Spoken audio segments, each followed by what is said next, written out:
So, back during our Alien Covenant episode, you opened the show with a pretty declarative statement. Ridley Scott, retire, bitch. Hello. Is this Clarice? Oh, hello, Clarice. I've been in a state of hibernation. I need some action, Clarice. I need to come out of retirement and return to public life. I couldn't help noticing on the FBI's rather dull public website that I have been elevated to the more prestigious 10 most wanted list. Is this coincidence, or are you back on the case? If so, goody goody. Oh my god, oh my god, this movie, it shouldn't have been made, I think. I think it was a goof by Thomas Harris. Thomas Harris. I think he just wrote a book to get money. I think so too, because after the book was completed, Dino De Laurentiis bought the rights to make the movie for $10 million. Just immediately. Yeah. Because, okay, like for those who don't know, like Dino De Laurentiis, he produced Manhunter, the adaptation of Red Dragon, which he did not care for. His quote, "Manhunter was not good. It was not Red Dragon." So we will see, I guess, the good version next time. But so he was not a fan of that, but he did not own the rights to Silence of the Lambs, and he allowed Orion Pictures, the makers of Silence of the Lambs, to use the Hannibal Lecter character for free, because he technically owned the rights to him. He would regret that decision. So he knew that if there was ever a sequel that he would do, he needed to snatch it up immediately. So he got in contact with Thomas Harris. Thomas Harris said, "I'll let you know. I'm working on something." And then Thomas Harris says, "Hey, I got a book. It's called Hannibal." And Dino bought it, 10 million right there. So it's very clear no one read the book before buying these rights. Considering what happens in the book. And I mean, I kind of feel for Thomas Harris a little bit, because he basically had a gun to his head for these two movies. Or the next...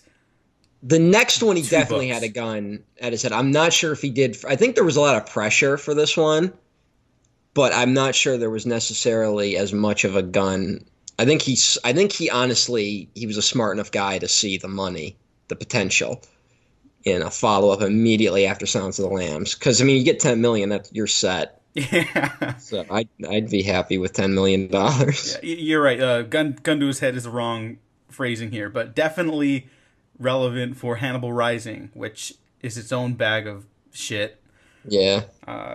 And do you know the little history about Jonathan Demme not coming back and Jodie Foster not coming back? Do you want to talk about that a little bit? Well, yeah, I mean, I think the obvious thing is that they both did not care for the book Hannibal. Yeah. was the main reason. Yeah. Demme said he disliked the source material, to put it politically. he didn't like it. And then Jodie Foster also has a very political answer when she was asked about not reprising her role as Clarice Starling, where she said, "Well, I was busy with scheduling issues for another shoot, but 2 years before, or like years before that, she was on, I forget what show it was, but she was being interviewed on a talk show and said that she would definitely be a part of the Silence of the Lambs sequel." Yes. And then the book came out, and then their script started going, and then they both kind of like, "Oh no, whoops." Yeah, I believe she eventually later said that she felt that Hannibal betrayed and trampled all over the character of Clarice Starling. And that Jodie Foster is a very smart woman. Yeah, she's not wrong. Yeah. She is incredibly correct. But Dino De Laurentiis has another side of the story. Oh, I don't know this part. He said, "I called the agent of Judy Foster. He say to me, I have instruction. She no want to read the script if you no give her more than 20 million and 15% of the gross. I say, give my love to Judy Foster, goodbye." So he claimed she wanted money. Well, even if that was like officially the case, I mean, she deserved it. She's the star of Silence of the Lambs. She does deserve the money. She does deserve a lot of money. Yeah. But also, let's just think about this for a second. Let's think if this conversation actually happened. You play a very important film character, one that is inspiring to a lot of people, some marginalized people in a way. How much money would it take for you to completely sell out that character in a sequel? A lot. It would take a lot. It would take more than $10 million, I think. I think it would take exactly $20 million and 15% of the gross. So I think maybe she was like, I'll do it, but they better fucking pay me. Yeah. And it's not like she's a struggling actress or anything. Yeah. But she was smart enough to read between the lines, as with Jonathan Demme, like we talked about already. And Dino's quote about Jonathan Demme not returning. When the Pope die, we create a new Pope. Good luck to Jonathan Demme. Goodbye. And so who was the new Pope that Dino De Laurentiis was going to get for the follow-up to a movie that sweep the Oscars and redefine the horror and thriller genre?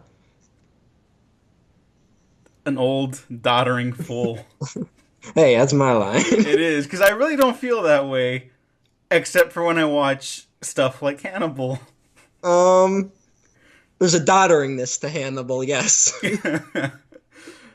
There are moments, I will say, just to clarify, that I think are very schlocky fun. Like, it's clearly not working for the movie's favor, but I can find little moments of enjoyment where it's just like, they put this on a film screen.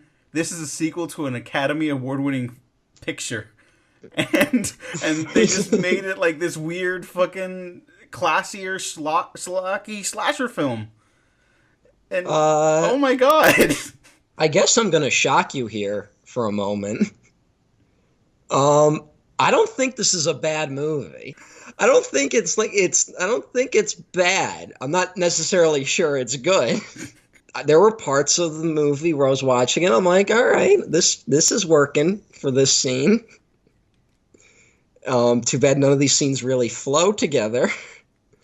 There's never really a consistent workingness to the movie, especially the beginning of the movie. But there were moments in it where I'm like, all right, yeah, this is fine. Well, it's very operatic. And we were texting back and forth when we were trying to schedule this recording. You referenced a certain composer whose work often is not to a film's benefit if he's let off the chain. Yes, Hans Zimmer. Yeah. Yeah. His score in this, I don't even know, you honestly, I didn't, like, I was kind of shocked when I found it was Hans Zimmer, because it felt like generic thriller music for most of it, and it often detracted from many of the scenes in the movie. Like, they're already overproduced by Sir Ridley. Like, every scene is pretty overproduced in this thing, but then the score would kind of be like this, like, there's actually like a scene when Clarice gets the letter from Hannibal after not hearing from him for a long time. There's literally like a dun dun dun, like, and like a slow like zoom in. Like, it's like every scene is just so big. Like, operatic is very. I think that's probably the right word. I also think it's just the thing about the book Hannibal compared to the other two is that this is full on gothic horror. Like, the other two kind of had gothic horror elements that were more built around a forensic police procedural that grounded the more fantastical elements. Whereas this one just was like, fuck that grounding. Like, fucking just go crazy. Yeah. And in an odd way, signaling where the series will eventually go. Do you think Brian Fuller is a big fan of this film? I bet you Brian Fuller read the book and was like, this will be fun. I'm not necessarily sure because he left in the crazier parts of the play. Yeah, I think he's a smart enough creator to realize he could take what worked and what didn't, and what he could make work on his own terms. Because that guy can produce the shit out of a show. Yeah, seeing what he did with American Gods, with not just having the craziest parts of that book, but expanding on them. Like, yeah, like I think he's a very smart showrunner. Good thing American Gods got rid of him. What the fuck is up with that? All right, we'll save that for the Hannibal. Yeah, I have no idea. Episode. Because I haven't even seen American Gods yet. Oh, it's so good. And it might only be good from that season. Oh, we'll see. But for this, like, yeah, it's so big. Everything is, like, has multiple exclamation points. And, like, sometimes it's funny to see that on Twitter where it's clearly, like, ironic. Mm-hmm. But here it's just, like... If you follow my Twitter feed, you understand funny bigness. Yeah, and this is played completely straight, and I think it's a little too straight sometimes. Well, it's so straight with ridiculous material. Yeah, and like Ridley Scott talks about like as a symphony, and he fell in love with this material, but then even he was also kind of like hesitant about certain things, I guess, and it is such a weird like experience to come off of. Well, he completely ignores one storyline and the ending of the book in the film. But I guess we can get to that later. Yeah. But like thinking about it, like here's like where the contradictions of this whole film, like the opening, not the opening scene, which is kind of a prologue, but the first scene with Clarice, where Julianne Moore says, "I'm Special Agent Starling," and I'm like, "No, you're not." She's doing a voice, doesn't really work. I could talk a lot about her performance, but she's trying something different, and it's kind of understandable that after 10 years, Clarice would probably change in the FBI. She's much colder in this film. So the opening of this movie is basically a scene out of The Wire. Oh, wow, yeah, I would never even thought of that, but you're right. Like, the only reason I thought about that is because I was rewatching The Wire. Like these past couple of weeks. Well, speaking of The Wire, Frankie Faison gets no credit for being Barney in these films. Yes, okay, I have that in my notes. I wanted to bring that up when we started getting into the rest of the characters, but fuck yeah, let's talk about it now. Frankie Faison is such a talented character actor. Yeah. And he is so good in all of these movies. Just the small little scenes he's in. He's usually in like one or two. But that's a quality performer, and he's the only consistent through line in the entire series. He's in Manhunter. Yeah, but he's a different character. Different character, and it's like, it's crazy. So. Yeah. The only one he's not in is Hannibal Rising and the Hannibal TV show, which I'd be happy to see him in that too. Yeah, find a way to get him in.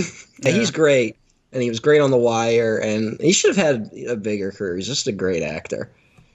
I think he's still working. He's still working, but I feel like he's never really been like a mainstream guy. You know? Maybe I'm wrong. Maybe everyone knows him and I'm just the idiot being like, Frankie Faison should be bigger. No, he should be bigger. I think he's, for everyone else, like the casual audience, he's probably like one of those faces. Mm-hmm. You know, like, oh yeah. Yeah, everyone, you'll know who he is when you see him. Yeah. But he's great. He's in the opening of this movie. And he plays a very key role in the film. And in the book, honestly. I'm familiar with the book. I haven't read like every page or anything. So what does he do in the book that's different? Well, I mean, in the book, it's the same basic setup of him. He's selling merchandise to the character Mason Verger. Is that how you say it? Mason Verger. I think either one's fine. I should have probably listened. Mason Verger, and who is a deformed man. That's his character. No, he's got more of a character than that. But he's a collector of Hannibal Lecter's items for reasons that are mysterious. A collector? Mm-hmm. And he wants to he wants a certain piece for his collection. Anyway. And so, yeah, I mean, he's doing the same thing he does in the movie. He's selling the stuff, and then he meets with Clarice at some point. But he's the epilogue of the book. Which, should I talk about that here, or should we save that, how the book ends? Just talk about it here, because we're talking about the character. Well, the big change that is not in this film, that is in the book, that is probably the main reason that basically no one from the original production returned except Frankie. Hannibal Lecter and Clarice hook up and they go off together. Yeah, that I did know, and that is always a mind-boggler. And I think Barney sees them while he's like on vacation with his girlfriend in Brazil. I think it was Brazil. And he becomes frightened and flees the scene. And that's how the book ends. And there's never been a follow-up. So... I can't imagine why. Hey, I'd be interested. That's a hell of an ending. Yeah. And doesn't mean it works, but it's fucking... And I should point out that how Hannibal wins her over... besides the fact that Clarice is very different in the book, and she's very angry at the bureaucrat she has to deal with in the novel. He hypnotizes her into thinking the reanimated corpse of her father has come back alive and says he's proud of her. That's in the book. I did not know that. Hey. I think it's his bones. I'm not sure if it's his body, but... wow. That would have happened right after the dinner scene. So, wow. Just when you think it couldn't get any more ridiculous. Wow. I mean, there's not really much to say about Julianne Moore's performance. I don't think she gives a bad performance. I just think they seriously missed out on not getting Jodie Foster back. But Jodie Foster, for all the reasons we talked about. I mean, it's more complicated than just that. But that feels like her role. But I even think Jodie Foster would have struggled. This is a very different Clarice. Yeah. And I don't place the blame on either actor's feet, because this is rough stuff. Yeah. And to bring it back to that opening, like I mentioned, it looks like The Wire. It's an FBI, sting on a drug dealer. Also a character that feels like they're kind of out of The Wire. It's like a woman drug dealer. Kind of like a more, like I'm expecting like Prop Joe to show up. And, except there's two problems with this opening. Because, that would be kind of cool, like The Wire, but it's Hannibal Lecter. That kind of sounds cool, right? It sounds like a weird-ass genre mashup that I'd kind of be into. I don't know if it'd work, but I'd be into it. You could see, like, Omar from The Wire being, like, manipulated by Hannibal into shooting someone. And then Omar's realizing he's been double-crossed. Okay, yeah. No, I'm in. It's fucking great. The problem is, one, we're suddenly hit with, like, this, like, male, I don't know what the term should be, but sexism, basically. Men being like, we don't have to follow orders from you, lady. Which is like a slap in the face, like slap of the wet fish after like the real like the way like they conveyed all the like the male dominance of the FBI just through visuals, really, in Silence of the Lambs. Like, there's never really a long scene where she talks about that. Yeah, it's there in the movie, but they don't tell you it's there. They show you, and then you understand it. It's there, and you feel it, and you totally get it. This movie feels the need to say it right off the bat because you don't really feel it in any way, unless someone is outright saying it. And then we immediately move into the drug bust goes bad because a guy won't listen to a woman. People are killed, and it turns into basically a shitty action scene. Oh my god, that's what I have. That's the big thing I want to take away from this entire movie. I'm just going to bring it up now. The action choreography is so bad. Yeah. There's a shootout in the later half of the movie, and it is just awful. It's pretty bad. There's a scene involving a wheelchair that is shot like an action scene. It just makes it feel like a comedy. Call down. Call down. Call down! Call down! Yeah. But that's amazing. I was laughing so hard. If you ever wanted to see a guy get thrown out of a wheelchair and fed to pigs, and it's one of the funniest things you've ever seen. Check out Hannibal. But like, here's the thing: like, this is a really jarring change, which honestly would be kind of welcoming in a weird way, because we talked up how great the complete 180 is from Manhunter to Silence of the Lambs, and how like great that was, giving us two completely different feeling movies. But this, it's like a jarring change, but not jarring enough to become its own thing. You know what I'm saying? Yeah, I get you. It's held back by, it's got limitations. It almost goes full gothic horror, which Ridley Scott would be great at in a way, but it never goes enough. And this was basically the moment that Clarice gets a lot of attention because she's in the news, because she's the one who caught Buffalo Bill and let Hannibal Lecter escape. But hey, I mean, she's a big part of that. I guess they probably blamed someone else. But so she's in the news, and she gets blamed for this whole event, and is basically, is she removed from duty immediately, or is that later? I think that's later. It's like it's almost like underhandedly happening. Like it's not a big moment, as big as it should be, anyways. They put her in they make her look over the Hannibal files again. Which is a big part of this movie. We're introduced also to some new characters. I guess this would be a good time to talk about them. You got Ray Liotta as Paul Krendler, the sexist, creepy sex pervert, FBI agent. Ray Liotta is famous from Goodfellas. And hundreds of straight-to-DVD action films. Yep. He's also great. Not a dig. He's also great in the movie Killing Them Softly, which is a very underrated film that you should all go watch. He's sexually attracted to Clarice. It makes it very clear she thinks he's a repugnant man. So he's a piece of shit. Yeah. Also, we should point out that his character is in Silence of the Lambs. Paul Krendler? Yes. Is he? Because I don't remember now. He's supposed to be the guy that's with the senator when she meets Hannibal Lecter. Oh. He's kind of the guy like overseeing that thing. Oh, okay.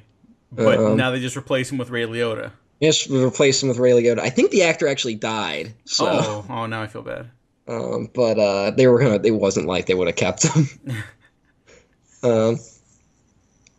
So also, I should point out that it was weird watching the FBI scenes, because we get to see the FBI Most Wanted list and Osama bin Laden's on it. This was February 2001 when this was released. Wow. Yeah. That really dates it. Yep. It's weird because you would watch him and be like, oh yeah, he would be number one. And then you're like, oh. Because we like to pretend that he attacked us out of nowhere, and that we didn't drop the ball in trying to get him. Much like they dropped the ball in trying to get Hannibal Lecter. Are you trying to make this series politically relevant? I'm trying to make every episode politically relevant. Okay. I've almost gotten on like 7 rants about the Cold War and the nuclear arms race. We also have Dr. Cordell Domling. I don't know how to pronounce his last name. I just call him Cordell. And he's played by Zelsko Ivanek. And I just love saying his name. He's a great character actor. Yeah, he's great. Seen him and shit. This is a character who will return, a very different version of the character, though. Oh, yeah. And he is the very reluctant doctor to Mason Verger, the wheelchair-bound, horribly disfigured pederast who is the main villain of this film. You would think the villain of a film called Hannibal would be Hannibal Lecter. You would. But, I mean, he's I guess he could be billed as the main villain, but... No, he's the main... He is very clearly placed in the position of villain. He's like a Bond villain, but he's taken out, like, before the third act like really kicks into high gear even. Yeah. Well, that's because they just didn't know how to fucking end this movie. Oh yeah, clearly. I mean, but he's the villain, and he's very clearly introduced to give Hannibal Lecter. This is I would say this is true of the book too. He's very clearly introduced to give Hannibal kind of more of a moral compass than he had in the previous works, because we find out Masonverger is disfigured because he was a patient of Dr. Hannibal Lecter's, and Lecter. I can't tell you exactly what happened, but basically he confessed to the fact that he uses his family's vast fortune to rape children. And I believe in the book he is like still running orphanages and shit. Like it's very heavily implied in the book he's still doing it. I think that is too much. Yes. It's way too much. You know, like I get it. This is like a really harsh franchise of movies and books, but there's like lines you shouldn't like cross. The TV show almost goes there. I think they play that as scarily as they need to without getting into anything that feels overly gross and cheap. Because honestly, I think this stuff is just cheap shock value. Because they don't explore it at all. They really don't, and it's like I said, it's very clearly put in place so we can have a guy who's like, hey, Hannibal's a bad guy, but he's not this fucking child rapist. Yeah. You know? That reminds me of like Mark Millar, where he'll toss in like all of his like violence, and then he'll put like rape in all of his books. He's like, well, you know, it's just like someone getting murdered, and it's like, no, it's a complicated subject matter that idiots like to put in their work to try and be like edgy and profound. Well, I mean, on for one, to just have someone murder someone to show that they're bad is also really lame. Yes. But this is taking it to like a very, very real place, where I think even as a country we've barely tapped talking about sexual abuse. I think the tide is finally turning, but it's still, you know, it's a long way from, you know, truly dealing with it. Hannibal's way of dealing with it was to pump this pederast full of drugs and making him cut off his own face and feed it to dogs. Which, I mean, I admire that tenacity. There's something to that. Kind of puts Hannibal Lecter in a bit of a kookier place than he was in the other works, but hey. So there's that. And Masonverger is played uncredited, I believe, at least in the opening credits. They maybe credited him later, by Gary Oldman. Yes, and to his credit, I think he's very good in this. In terms of giving like a totally like weird, bold performance, you know? As a completely repugnant character, he's great. Yeah, like there's nothing really to him in this movie. Like all the stuff we talked about, it's talked about, but it's not explored. It's just brought up, and it's like, oh, that's his character. Yep. And then he Gary Oldman's it all over the fucking place. There's more. I think there's more to it in the book, because in the book we meet his sister, who is a butch lesbian character who wants his semen so she can have a surrogate child with her significant other. And I believe she, in the book, she shoves electric eels down his throat and a cattle prod up his ass. You ever worry about Thomas Harris? After that one, yeah. Like the first two books are hardly like subtle with their depiction of stuff. The books really go into more of like the sexual deviancy of these killers, which is a big part of. I mean, that's just a really big part of serial killers. That's why you can never really make a movie about serial killers. Like they've always tried with people like, you know, fucking John Wayne Gacy, but because you can never really have the parts where he's like masturbating as he's murdering people. There's an image for you people. I'm just saying, like, this is a part of the serial killer thing, and Thomas Harris goes into great detail, but that one thing I just talked about is not related. It's It's just just there. something really fucked up that happens. I think it's because they need to get him to, give up the semen, so I think those shocks might do it. Oh, okay. Which I don't know if that's accurate. Fucking, why not? Hannibal made him feed his face to dogs, so fucking whatever. Sure. Yeah. But this character is completely removed from the film, and that does not happen in it. Yeah. He just gets fed to pigs. Yep. And I should say, sometimes the makeup on Mason Verger looks great. Like, it's just, like, it's one of the best makeup jobs ever, but then other times it looks like a Muppet. I think towards the end it really loses something. I don't know why. Maybe the lighting? I think it's maybe the scene where his assistant is wheeling him down a bridge as he's like... Cordell? Cordell! Cordell! Cordell, what are you doing? And then gets thrown out of it. It seemed like a good idea at the time. Yeah, like his introduction shot, like when Clarice is talking to him while he's sitting in bed, and that's very gothic horror. To bring that up again, because like everything around him is like shadows, and then on his face is like this one light that just kind of like shines on him. It's like it's hokey, but I kind of love it. Think if like Crimson Peak era Del Toro did this movie. Oh, Like going up to Mason Verger's mansion, like that would have been like a whole thing. And how this information would have been handed out to us would have been very different.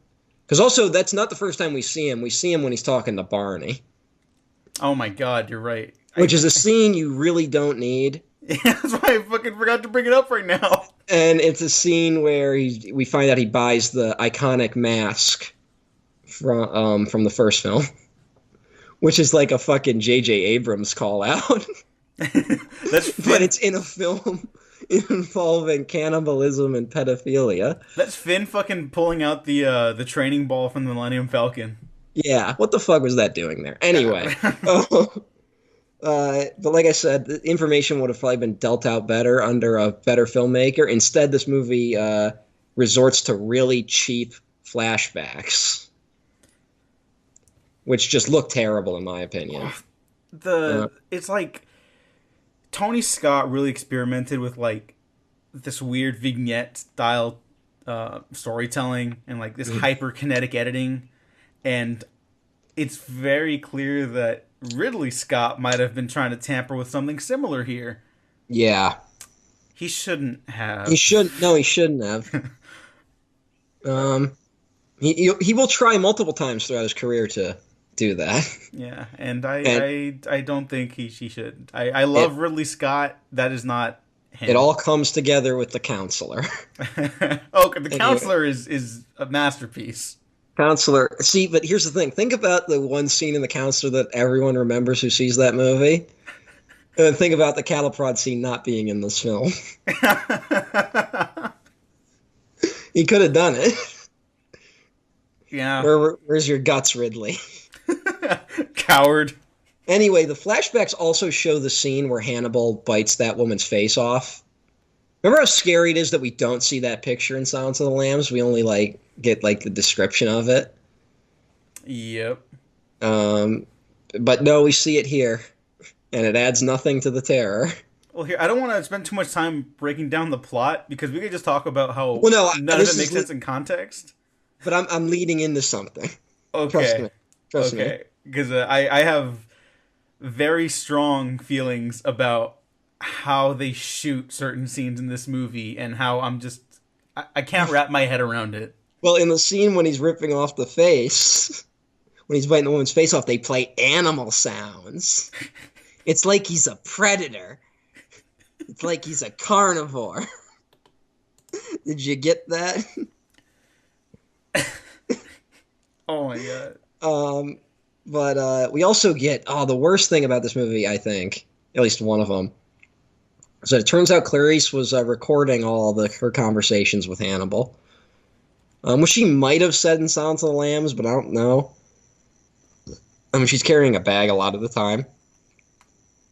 But We get really awkward transition. We get really awkward reenactments of the scenes from Silence of the Lambs that then segue into scenes that didn't happen. That's really distracting. And this is what like the film is like front loaded with. And that's what it like really hurts the film. I think the like first 30 minutes of it are really off. And honestly, I kind of like the fact that we don't see Hannibal for the first 30 minutes. But this is completely undercut by those flashbacks where we do see Hannibal.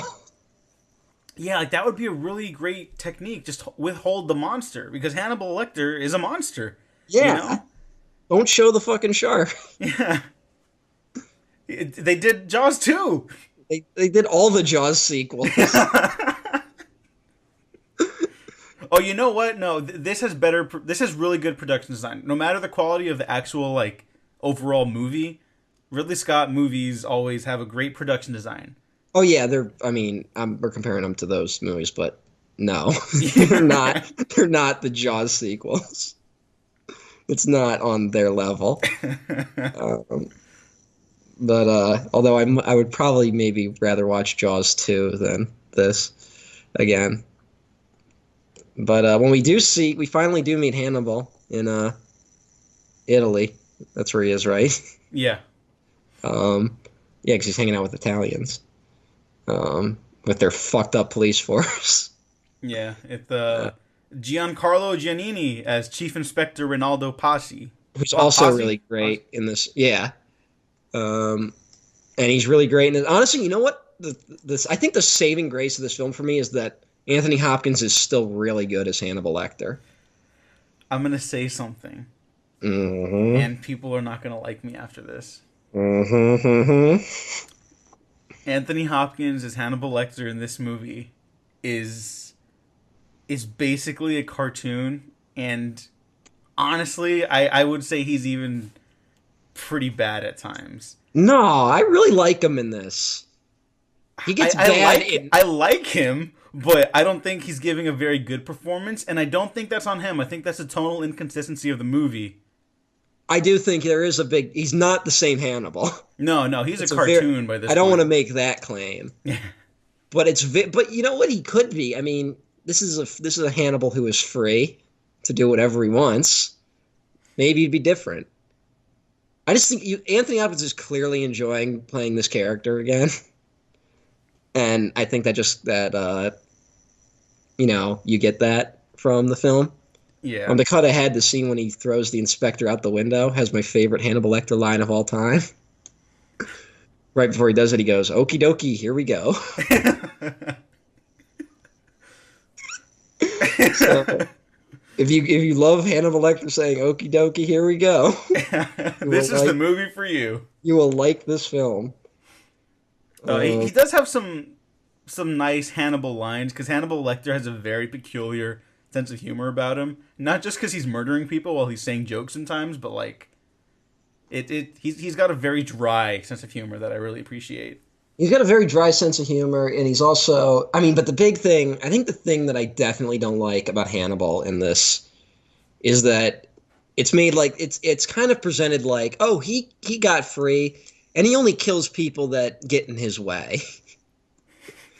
Whereas, fuck no, the moment he got out, he'd be fucking killing and eating as many people as possible. That's just what you do if you're Hannibal Lecter. Like, this just came into my head. Like, imagine the reintroduction to Hannibal Lecter is like they're following like a trail of bodies throughout Europe, and they're like, hey, this is pretty similar to how Hannibal used to eat people. You guys think he's over there now? Yada yada. And then you have like because Ridley Scott loves his classy trash, I guess I'll call it. So you have him like a montage, like Ridley Scott's trying to play with here, like set to We'll Meet Again or something like that. The awful horror montages. Yeah. But you have it with like multiple body counts now, and set to like We'll Meet Again by the Ink Spots. Yeah. just fucking go crazy. Just make it insane. I guess. But to me, the thing is, the two things are, one, I think isn't like a big part of Hannibal. They couldn't really catch him because there weren't any bodies because he was eating them. Oh yeah. Isn't that a big part? And Will Graham was the only one who could catch Hannibal. But I think a better way, which is something we actually kind of see in the series, would be if you like opened it where like if you introduce him and maybe he has like a female assistant or a friend, you think they have like good like they're friends or something. And we kind of get like the same feelings we maybe got with him and Clarice. And then, he just kills this person. Because that's what Hannibal Lecter would do. But no, this movie very much makes him like, oh, he's actually kind of an Avenger. I think Anthony Hopkins in an interview even described him as a Robin Hood type figure. Oh, no! Yeah. Speaking of Anthony Hopkins, on Silence of the Lambs and Red Dragon and Hannibal, of course, during an interview with The Wrap, I think back in like 2016, this might have been a little older even, he said, I did it once, made the mistake of doing it twice, 3 times. The Silence of the Lambs is okay. It was a good film. And then when asked if he ever want to portray him again, Anthony Hopkins said, no, I don't want to do that. I'm done with that. And then that was it. Hey, he seemed to have fun with this one. I've read a lot of positive interviews from like the time when they were making it. Although he gave one interview, he said, I'm glad they changed the ending. And then he gave another interview, he said, I was the only one who liked the ending of the book. Oh. So I don't fucking know, but hey, that's Anthony Hopkins. Well, I mean, I could imagine. I'm talking shit, but like, if I was making this movie and I was Ridley Scott, I probably would have had the time of my life too. You got to go to Florence, Italy, shoot like these big cityscapes with this gothic horrorness, and then get to play with like endless amounts of practical body parts. Yes. Like my inner movie geek would like be screaming, doing the open gutted hangman thing with the inspector. Yes. Like, I don't like the way it's shot, but I don't like the way it's shot or that's set up. Fun. That for like just schlocky horror vibes, that's kind of fun. Yeah, we'll see a better version of it later. Yes, we will. But we should also point out, because the series Hannibal takes a lot from this. Because this is the first time we've really seen a free Hannibal Lecter. He's not free in any of the other 2 films. We only see him behind bars, so there's always that major disconnect. But here we get to see, like, the sophisticate Hannibal Lecter. Yeah. Yeah, especially in its 3rd season, but yeah, I get what you mean. Watching Hannibal work in the world around him with no restraints other than, like, basic human decency, withholding him once in a while. Yes. And then he even breaks free of that, like when someone ends up on his kitchen table. So, yeah, it's cool to see that inspiration, and this one definitely feels like a heavy influence with production design. Mm-hmm. But I really do. I know you disagree, and I get it, but I do kind of enjoy seeing the free Anthony Hopkins Lecter in this film. I think it's interesting. I think a lot of this movie is definitely interesting, and I think a lot of it could be even kind of fun. Well, because I'll tell you, like, the moment this movie was, like, enjoyable to me was all the Italian stuff. Like, I really liked the inspector and him trying to get Lecter, but he's trying to, like, catch him so he can get the reward from Mason Verger. And, Verger, whatever the fuck. I liked all that. Like, that was actually, like, very entertaining in a way. There's some parts in it that are fucking ridiculous. Like when he kills a pickpocket, but hey. Which reminds me a lot of the Bolito scene in The Counselor. Which is another one of the most overly produced scenes ever. Oh, but they're so good. It's like so... It's like fucking ridiculous. I know. Like, I wish the Ridley Scott that made The Counselor made Hannibal. I want the song that was playing under that scene in that moment. Because it's like someone saying, like, I'm gonna fuck ya or something. Yeah, it's like, it's some weird fucking... techno shit. Yeah, I don't understand the movie, but I love it. I don't understand any decision in that film, but another time where I think a great author maybe have been pranking Ridley Scott. Well, here I want to talk about the scene construction with the hangman sequence really quick. So when Hannibal has the inspector basically cornered and he's pulling a red dragon and showing him these images on a giant screen. Yes. And then he makes his inspector turn around and says, "I'm giving serious thought and he pauses for a long time for the trailer shot Mm. to eating your wife, and then he smothers his face with chloroform, and then the music kicks up. But the way it's shot, it's like wide, close up, wide, close, like just hold, and then close up when he turns around and puts a hand over his face. It's so confusing. Ridley Scott has a style, and I just don't get it. I think one day maybe, someday maybe it'll click for me, and I'll get why his stuff isn't, like, people respond to it. I think it's how, like, some people can watch, like, a David Fincher film and be like, I don't get it. Like, or even Michael Mann. Like, some people, like, if you don't really get Michael Mann, you just won't get into his movie. And so I'm giving Ridley the benefit of the doubt, but this is, like, the showcase of all his worst traits. But I think if you like him, you might like what he's doing with this. I don't know. I really don't understand Ridley Scott. I usually do like him, but even for me, it's a little too out there. It's like peak Ridley Scott on cocaine, and then Zimmer's score is what kind of what sinks this whole boat, in my opinion. Yeah. Like when Lecter catches the inspector and he chloroforms him, the music goes like, it's like, fucking, I got it. Thank you. In my notes, I just have written fucking Hans Zimmer bullshit. It's just generic horror movie music, and it's weird because Hans Zimmer's done good work. Like, I know people shit on him because it's fun to shit on talented people, I guess. Because he's fucking better than 90% of the people out there. But here it's just a bad fit, man. Ugh. Yeah, and you know what? I could imagine him doing good work with a movie like this too, but I don't know. I don't know what the disconnect was. Maybe it was too big. This whole movie feels huge. Think of how good he did with The Dark Knight. I think the Dark Knight score. It's not a score I'd listen to. It doesn't do what older scores would do, where you kind of want to listen to it apart from the film. But that score adds to that film. Yeah, no, his Dark Knight stuff I love. Basically, whenever he works with Nolan. I know people give him a lot of shit for the Inception, but he invented that. Yeah, that fucking guy. He's a talented dude. He invented 90% of movie trailers of the modern era. So yeah, and it's when the first time that shit happened, you were like, fuck me up, Hans Zimmer. Yeah. And then by the time it rolls around to Man of Steel, it's like, please stop. Well, again, I think director might be the key word here. But again, Ridley Scott's done good with other, I don't know. Ridley's a weird guy. I don't understand him. Maybe one day it'll all click, but I think he's secretly he's got a mean streak to him that Tony Scott didn't have. Tony Scott's made some harsh movies, but not like Ridley has. Yeah, he's got a very big mean streak, which might be the thing that I guess off-puts me, because I don't like that.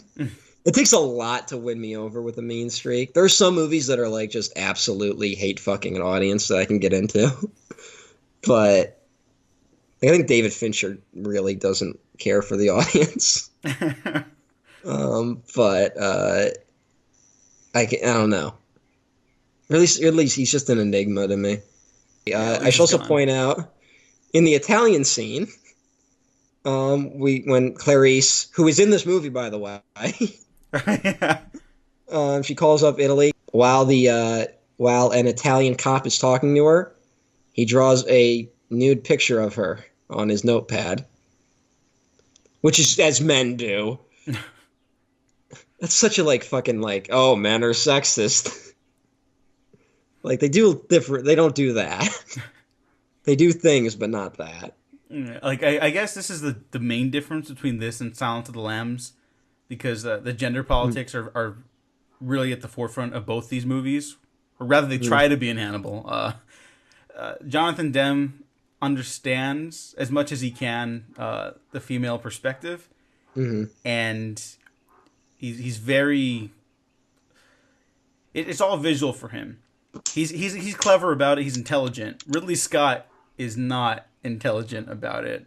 It's two different philosophies. I think Jonathan Demme understands that a lot of sexism in the world is very subtle and expressed by people who don't even realize they're expressing it.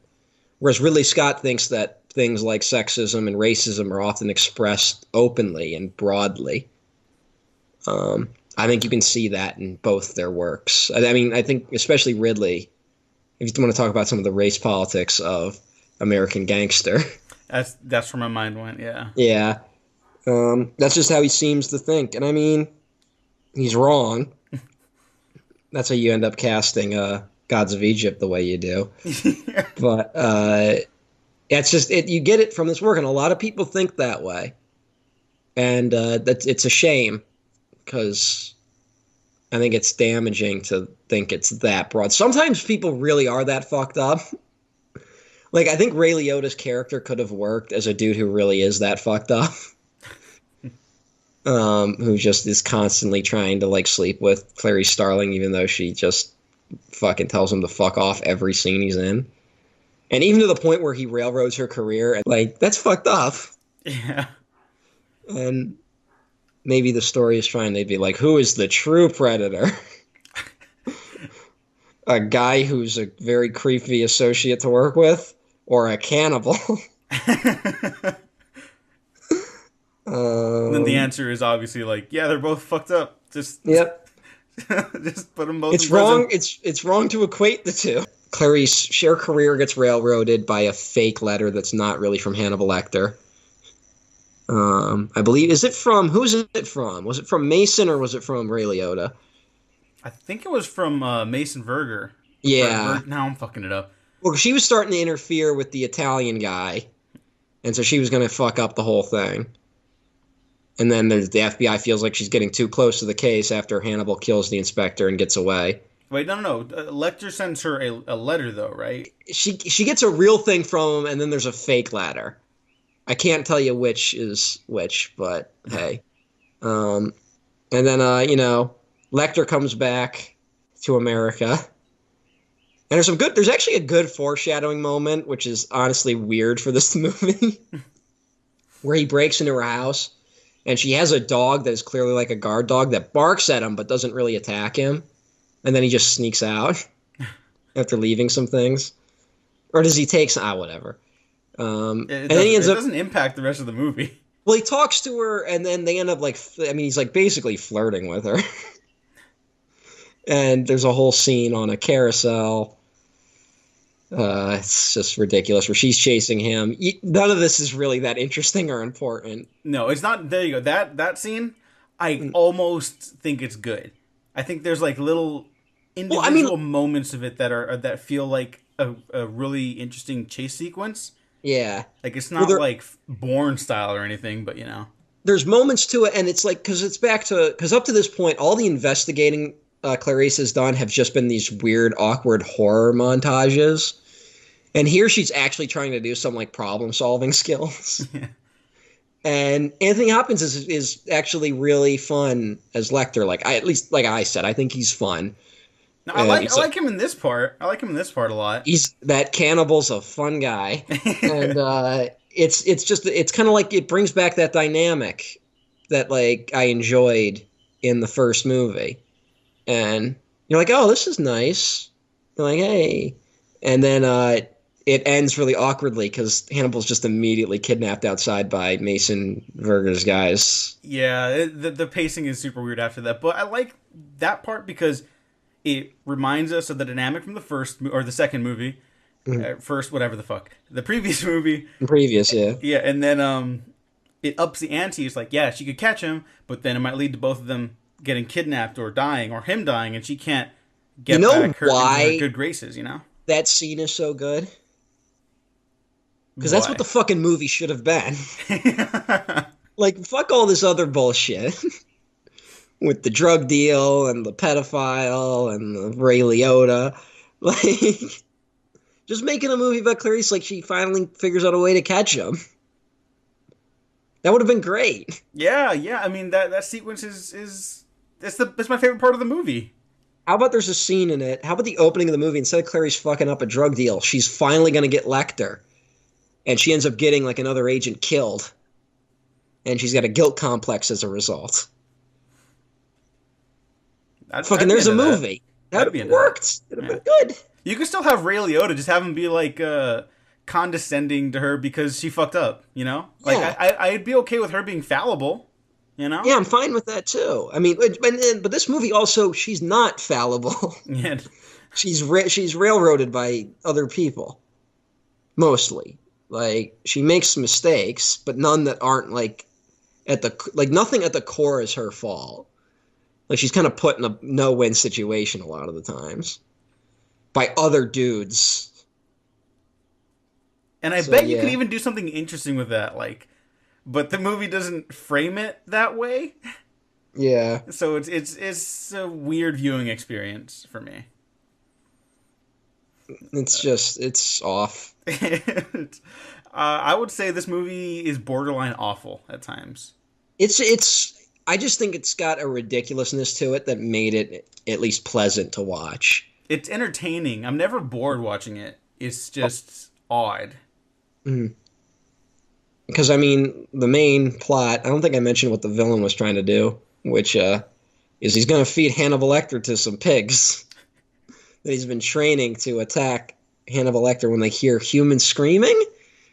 Was that it? I didn't totally understand what they were doing with the pigs. It's supposed to, I think it's supposed to like trigger something, and then like what's the Pavlov dog thing? Yeah, you know. Well, there is a real way to get pigs to eat human bodies, and they will eat everything except the teeth. Jesus. Yeah, I mean that's they always talk about like don't get on the bad side of a guy with a pig farm. Like, the mob, they use that a lot. It's one of those things where you say, if you want to make a body disappear, feed it to pigs. Damn. So that's a real thing. What might not be a real thing is that when Hannibal is put in this pig trap thing, he gets out of it because when the pigs run in, they do not smell fear on him. Which I don't know if that is stated in the movie, but that's how that's because they kind of just don't react to him. But in the book, it is very clearly that they don't smell fear on him. This is the best movie ever. Now, I'm sorry. And then Mason Verger is fed to his own pigs. Call down. Call down. Call down! Call down!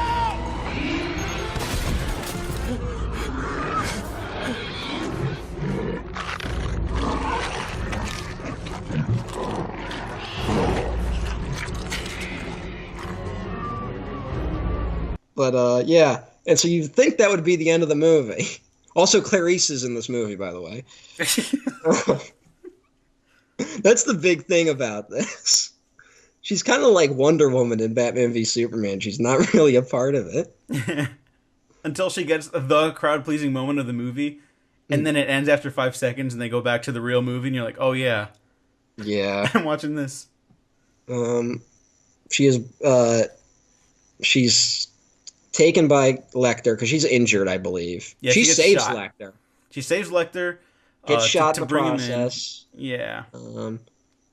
I believe was it like a Mexican henchman gets eaten by the pigs? I don't remember. Yeah, there are two henchmen that get eaten by the pigs, and then Lecter's like, "Oh, you missed one. No, behind me, Clarice." And then she shoots the guy behind a fan. I'm like, oh my god, that action is so bad.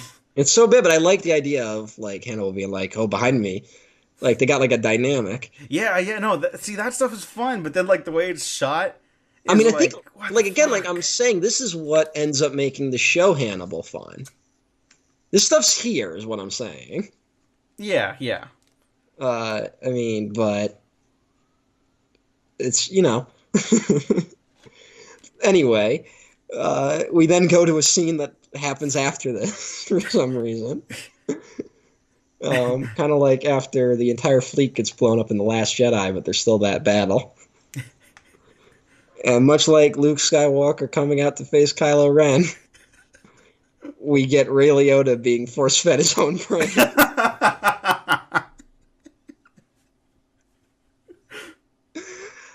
Which is a thing that happens in this movie.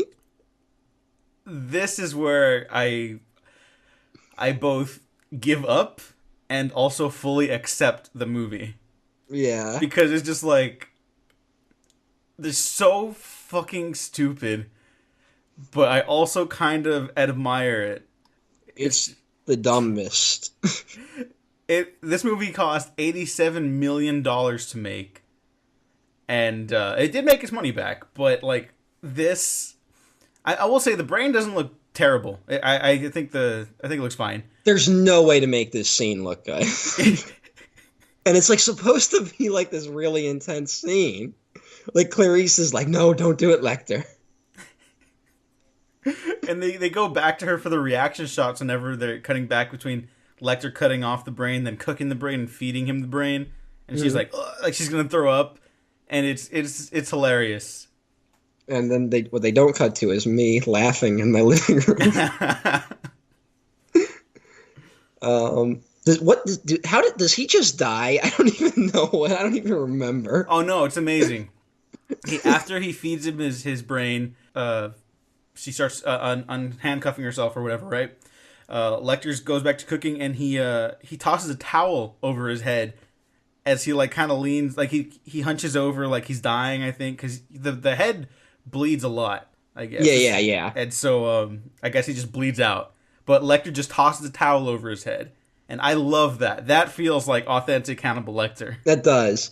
But it's still fucking funny. Oh, no, it's hilarious. But it's just like, I'll deal with this later. Like, fucking, like, it's no big deal. That's great. Like, everyone saw that and was like, yep. The movie wraps up. Hannibal kisses Clarice forcibly. And it's super gross and weird.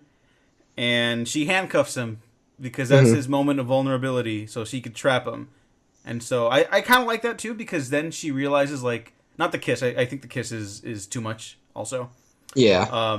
But her handcuffing him, that feels like a very Clarice Starling thing, too. Like, okay, he clearly is into me or respects me. I don't know if he respects her, but he's complicated. He does. I think he respects her. I would... In a way, he definitely didn't respect Will Graham. Yeah. In Red Dragon and Manhunter. Okay, yeah, I could buy that. Well, he can't kill her because then she's dead weight and he can't escape. Then he doesn't want to cut off her hand because respect, and so he ends up cutting off his own. So I think that's kind of interesting. Yeah, I mean that seems like something Hannibal would do. Yeah, but I mean that could have worked so much better if it had been more focused on her. Like because maybe she really does have some feelings for Hannibal. I mean like that. Like I say, the thing about real sociopaths and psychopaths is that they kind of can. They know how to get people to like them. And there's something charming about the character of Hannibal Lecter that we're all kind of fascinated with. That you're like, if he wasn't a cannibal, he might be all right. But if they kind of really played that up, I think maybe you could have gotten a moment where she does kind of want to kiss him, but she knows what he really is. And so that kiss maybe would have landed better. But this movie really doesn't care about her feelings. No, it does. This movie is far too in love with Hannibal Lecter. I mean, think about it. It's a movie with sexism like so on its sleeve, like calling it out. But it's also a movie that's completely that only defines her through the men around her. That's just awful. Yeah, there's no other way to put it. It's a fucking mess. But again, I kind of like the movie. Yeah, I never thought you'd like a Ridley Scott movie more than I do. Yeah, it's very strange. But here we are. Call down. Call down. Call down! Call down! I would still recommend people watch it. I would recommend people watch it. Understand it's more just kind of a horror film. It's really, there's not much to it. And not a very good horror film. I would recommend reading the book, even though a lot of people fucking hate it. Which I get. If you do not like anything I described today, don't read it. But if you want a really just ridiculous book, Thomas Harris he's a very good writer. Even when he's got that Stephen King thing where even if his stuff doesn't totally make sense and it gets kind of exploitative, it's still entertaining. Also, and I think it's an important part of the series because this really does set up a lot of stuff that will be the basis for the Hannibal TV series. This is a side of Lecter that we never really got to see. And until the series was really the only version of free Lecter. So I think if you want to see, Anthony Hopkins doing some of that, I think it's got some value. That's Hannibal. Ridley Scott's Hannibal. Tottering old fool makes horror film. We didn't even talk about how he thought he was going to make a movie about Hannibal, the historical figure. Yeah, that was when he got the call. He was like, "All right, I'll meet about this." To his credit, he had told Dino De Laurentiis that I've just made a movie about the Roman Empire. I'm not going to make a movie about them sending elephants over the Alps. Mm-hmm. And then he was like, "No, Ridley." And he read the book. Yeah, and he said it was the best page turner since The Godfather. I got it. That's it. That's the episode. Matt, where can the people find you? I'm at EmperorOTN at Twitter.com. I'm at DEWGO Waffles, contributing at Talk Film Society. Other bylines on my Twitter. Like, subscribe, and if you didn't like, subscribe anyways, because you might find something you do like. All other retrospectives on the Waffle Press. Check out the Waffle Press podcast and Patreon so we can get even better sound recording equipment. Thanks for listening. Thanks for watching. We have been professionally unprofessional. Okie dokie, here we go. I have information about Hannibal Lecter. Fantastic. You're trying to catch him yourself, aren't you? He killed 3 policemen while in custody. Tearing the face off one of them, and he will kill you too. Are you by any chance trying to trace my whereabouts? You naughty girl.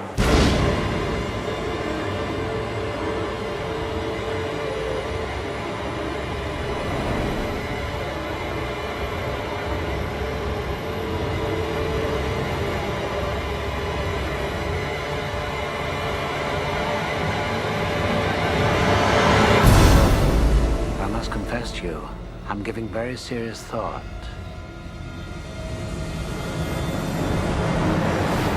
to eating your wife.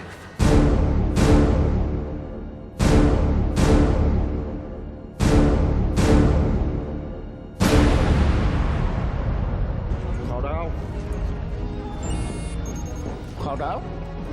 Cordell! Cordell!